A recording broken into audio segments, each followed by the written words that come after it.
Hi welcome to ఉమ్మడి vlogs. ఈరోజు మేము శ్రీ వెంకట గోరక్ష ట్రస్ట్కి వెళ్ళాము. అక్కడ మేము చాలా ఆవులు చూసాము. ఇదే ఫస్ట్ టైం మేము ఇక్కడికి రావడము.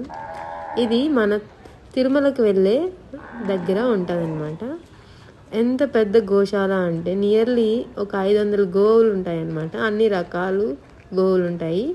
అవి సపరేట్ ఇప్పుడు పొంగునూరు అలా ఒంగోలు గిత్తలు అంటారు కదా, అవి సపరేట్ ఏ షెడ్లో అవి ఉంటాయి. మేము సాయంత్రం 4 o'clock అలా వెళ్ళాము. పాలు తీస్తూ ఉన్నారు దేవుడి కోసం.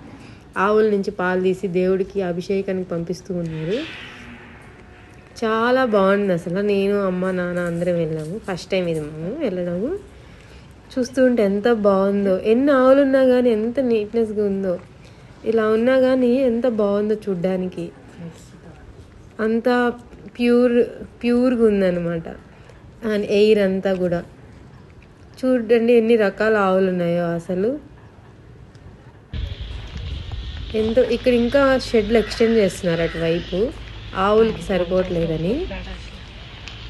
చూసారా ఎంత బాగున్నాయి అసలు, ఎంత ప్యూర్గా ఉందో అసలు. ఆ నేచర్ అదంతా చూస్తుంటే ఇంకా చూడాలి, ఇంకా ఉండాలి సాయంత్రం అనిపించింది. మనమైనా గోవుని దానం చెయ్యొచ్చు, మనమైనా తీసుకోవచ్చు. గోమాత అంటే భూమాతతో సమానం అన్నమాట. మనకు కానీ గో కావాలంటే మనం వెళ్ళి అడగచ్చు అక్కడ ట్రస్ట్ వాళ్ళని. వాళ్ళు కొన్ని ఫామ్ ఫిల్ చేసి అవి మనకి ఇస్తారు. చూసారా ఎంత బాగుందో అసలు. ఇక్కడ అమ్మ చూడండి, కొన్ని ఆవులను అక్కడ పిలుస్తుంటే అవి వస్తున్నాయి మన దగ్గరికి. అలాగే ఏనుగులు కూడా ఉన్నాయి.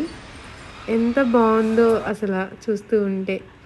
మీకు కానీ నచ్చినట్టయితే like, share and subscribe to ఉమ్మడి వ్లాగ్స్ ఫర్ మోర్ వ్లాగ్స్.